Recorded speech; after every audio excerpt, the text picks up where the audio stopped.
बुंदेलखंड में झांसी जिले के सिपरी बाजार थाना क्षेत्र में पेट्रोल पंप के पास चलती मारुति वैन में अचानक भीषण आग लग गई, जिससे वहां अफरा तफरी का माहौल हो गया।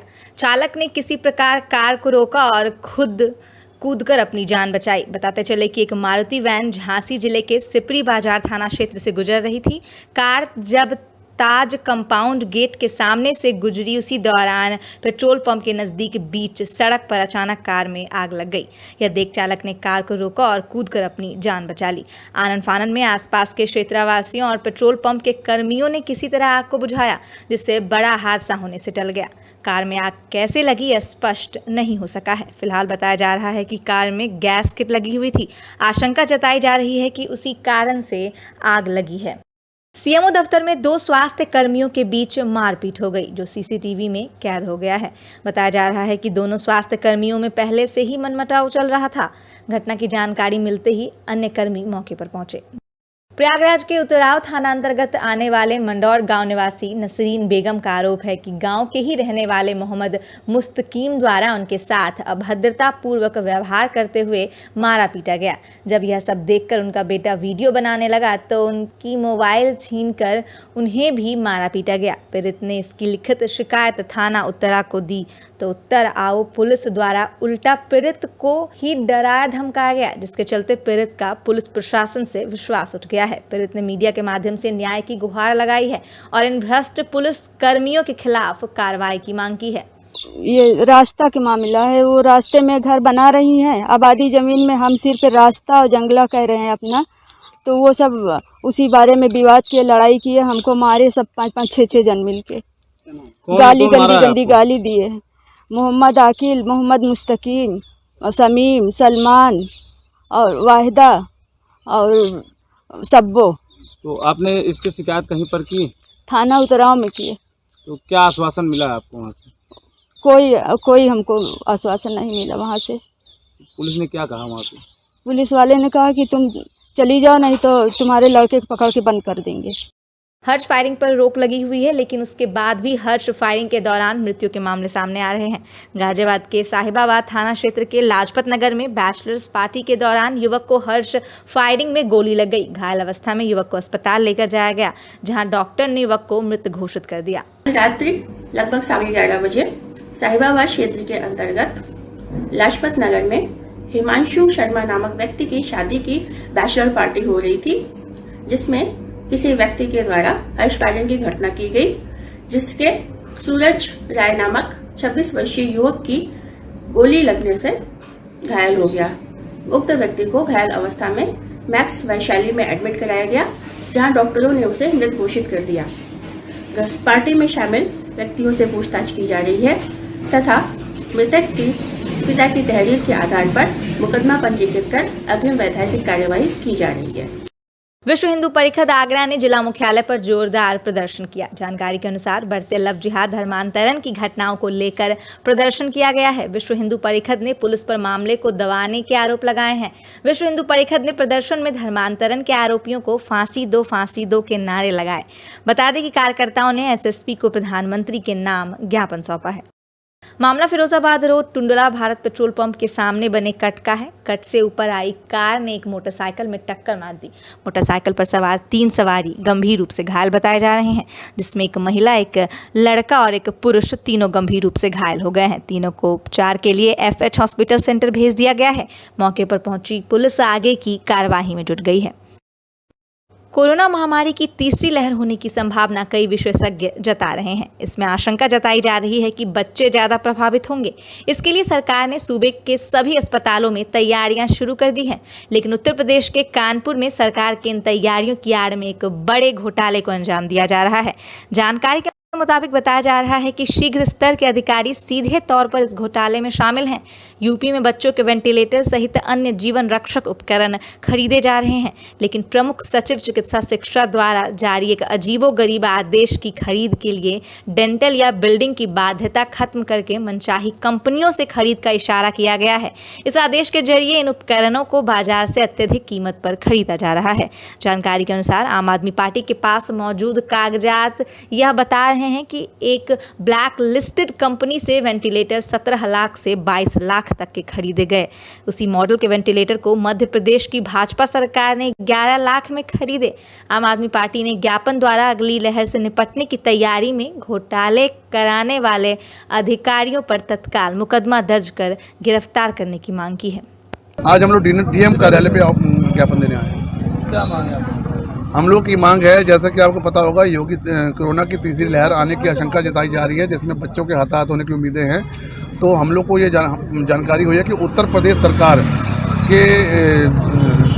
सरकार में उन बच्चों की जो जीवन रक्षक प्रणाली की मशीनों को, जो कि बिना किसी बिड के ब्लैक लिस्टेड कंपनियों से उनको ठेका दिया गया है और उनको 3 गुने रेट पे खरीदा जा रहा है। 10 लाख की चीज़ 22 लाख में खरीदी जा रही है, और वो कि बगल के स्टेट में मध्य प्रदेश में वही चीज़ 7 लाख से 8 लाख खरीदी जा रही है। और हम लोग को ये जानकारी, सब लोग खड़े रहो भैया।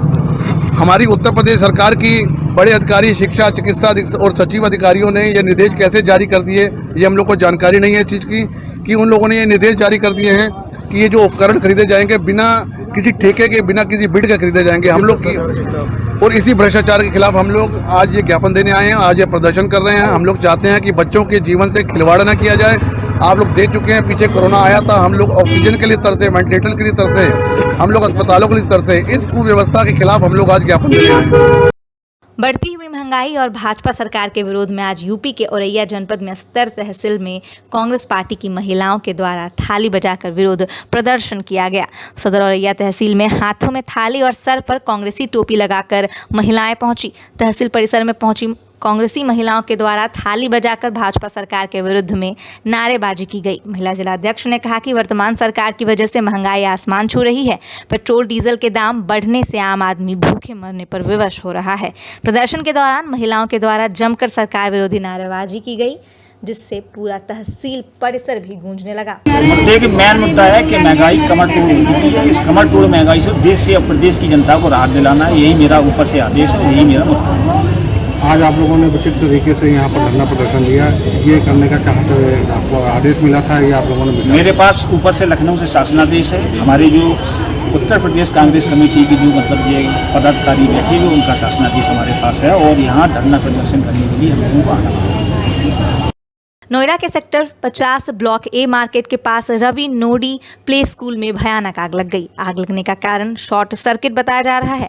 फायर ब्रिगेड की गाड़ियां मौके पर पहुंची और आग को काबू में लिया गया। 4 लोग लिफ्ट में फंस गए थे, जिन्हें सकुशल निकाल लिया गया है और उपचार के लिए जिला अस्पताल भेज दिया गया है। पुलिस प्रशासन मौके पर पहुंचकर आगे की कार्रवाई में जुट गई है।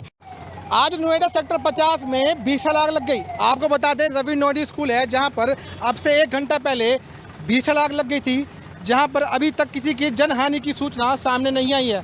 आपको बता दें, इस समय 4 लोग फंसे हुए थे, जिसमें 3 लड़के थे और 1 महिला थी। उनको सुरक्षित बाहर निकाल दिया गया है, और एक जो गार्ड था स्कूल का, वो लिफ्ट के अंदर फंसा हुआ था, उसको भी सुरक्षित बाहर निकाल दिया गया है। उन सबको जिला अस्पताल वहाँ भेज दिया गया है उपचार के हेतु। और आपको बता दें कि यहाँ पर लगभग दर्जनों गाड़ी मौजूद हैं, जो इस समय आग बुझाने का कार्य कर रही हैं। आपको दिखा दें कि धुआं जो है अभी तक जो है स्कूल के अंदर से धुआं जो है अभी तक बाहर निकल रहा है। आपको अब तस्वीरें दिखा दें कि तस्वीरों में साफ दिखाई दे रहा है कि किस तरह से जो स्कूल का जो धुआं है, धुआं साफ तरीके धुआं आग लगी हुई है। आग बुझाने का प्रयास जो है फायर ब्रिगेड की गाड़ी कर रही है। सारे अधिकारी, आला अधिकारी यहाँ मौजूद हैं, और जो अभी तक किसी की जनहानि की सूचना बिल्कुल सामने नहीं आई है। मैं Amar Saini, AB star news, Noida. 56 sector 50 Noida में एक बिल्डिंग है, और जिसमें स्कूल संचालित होता है, और इसमें ऊपर एक ऑफिस भी थी 3rd फ्लोर पे, जिसमें 3 लोग काम कर रहे थे, और वो तीनों आग में फंस गए थे, और एक गार्ड था वो लिफ्ट में फंस गया था। तो कुल 4 लोग इसमें फंस गए थे, और 2nd फ्लोर पे आग लगी हुई थी। आग काफ़ी बड़ी थी, और उसकी वजह से स्मोक सब ऊपर ही जा रहा था। तो सभी ये 4 लोग जो हैं आग में और धुएं में फंस गए थे। तो सर, फायर ब्रिगेड की कितनी गाड़ियों ने, दमकल विभाग कितनी गाड़ियों ने आग बुझाया है, और कितनी मशक्कत के बाद, कितने टाइम के बाद? काफ़ी समय लगा। घटनास्थल आपके बगल में है, आपको दिख रहा है कि सभी खिड़कियाँ तोड़ी गई हैं स्मोक को वेंटिलेट करने के लिए। लिफ्ट का जो पिछला हिस्सा है आपके बाईं तरफ दिख रहा है, उस लिफ्ट में वो गार्ड फंसा हुआ था, उसे निकालना काफ़ी मुश्किल था। हम मशीन रूम तक भी नहीं पहुँच पा रहे थे, और इसके बाद हमने पीछे से लैडर लगा के और पीछे से तोड़ के गार्ड को लिफ्ट से निकाला गया और ऊपर जो फंसे हुए थे फर्स्ट फ्लोर पर उन्हें पहले तो ढांढस बढ़ाया गया, वो ऊपर से तैयारी कर रहे थे, उन्हें रोका गया कि हम आपको सुरक्षित बचा लेंगे और उसके बाद हम पूरी रेस्क्यू टीम पहुँच के ऊपर और उन्हें रेस्क्यू किया। सर कुल कितनी गाड़ियाँ लगी हैं आप? हमारे आधा दर्जन गाड़ियाँ मौके पे हैं और आज तो पूरी तरह से लगभग गुजारी हो गई। जिला पंचायत चुनाव के बाद अब ब्लॉक प्रमुख पद का चुनाव होना है, जिसको लेकर समाजवादी पार्टी के लोग अब अलर्ट मोड में नजर आ रहे हैं।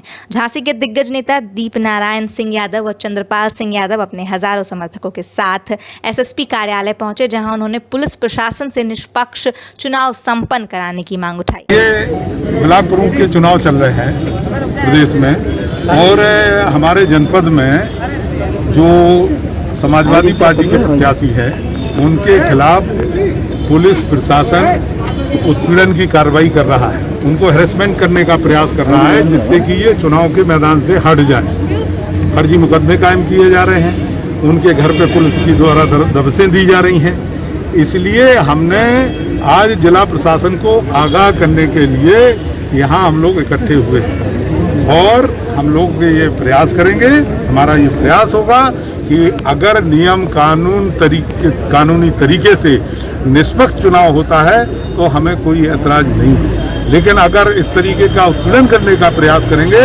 और इस तरीके से लोगों को डराने धमकाने का प्रयास करेंगे तो हम सब लोग ये सहन किसी भी सूरत में नहीं करेंगे। जो भी संघर्ष करना पड़ेगा वो हम संघर्ष। क्या कहा है एसएसपी ने? एसएसपी ने जो है हमें आश्वासन दिया है कि जो कार्रवाई हुई है जिन लोगों के खिलाफ कल के दिन निश्चित रूप से हम उसकी जांच कराएंगे और जांच करा के उस पर निश्चित रूप से हम कार्रवाई करेंगे।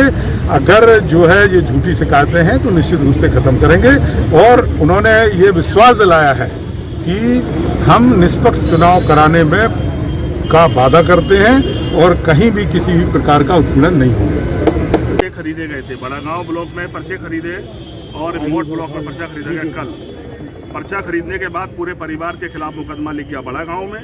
मोट में भी जो प्रत्याशी बना उसके खिलाफ मुकदमा लिख गया, थाने में बिठा लिया गया। एक के घर पुलिस ढूंढ रही है, एक दूसरे को थाने बिठा रखा है। यानी ये नौबत बना दी किसी ब्लॉक में कोई पर्चा ही ना खरीदे। तब हम ये निवेदन करने आए हैं कि पुलिस निष्पक्षता का नाम है, आप संवैधानिक उस पद पर बैठे हैं जहाँ से लोग उम्मीदें पालते हैं कि हमें न्याय मिलेगा। अरे भाई, भाजपा लड़े, समाजवादी पार्टी लड़े, बहुजन जो भी लड़ना और पार्टी लड़े, चुनाव आपस में लड़ लें, लेकिन पुलिस तो ना लड़े सब पार्टियों के बदले में। ये तो बीजेपी गायब है, पुलिस लड़ रही है चुनाव। तो मैं चाहता हूँ कम से कम पुलिस की छवि बचाए रखो, देश का विश्वास मत तोड़ो। अंग्रेजों के ज़माने में होता था ये, आज़ादी के बाद कभी पुलिस ने चुनाव नहीं लड़ा, पार्टियाँ लड़ती थी चुनाव। ये पुलिस पहली बार चुनाव लड़ रही है और ये खराब बात है। लोगों का भरोसा टूट रहा है, गाँव में विश्वास टूट रहा है। लोग सोचते हैं पुलिस भरोसे का नाम है, न्याय मिलेगा, ये तो खुद ही पार्टी बन रहे हैं। पुलिस के लोकतंत्र बचेगा। जैसा कि आपके क्षेत्र में लगातार मुकदमों की संख्या बढ़ गई है पहले की अपेक्षा, क्या लग रहा है? रात भर से दब से जा रही है सब जगह। अभी हमने कहा, निवेदन किया सांसद जी और हम लोगों ने कि भाई प्रत्याशी को छोड़ दो, आप जो बैठा है थाने में, या नया पर्चा खरीद लें दो। तो अब तो ये लग रहा है कि पर्चा ही नहीं मिलना है कहीं पर। तो ये स्थिति से ये जीत सकते हैं, लेकिन आगे वाले जमीन पे हारना है। देखो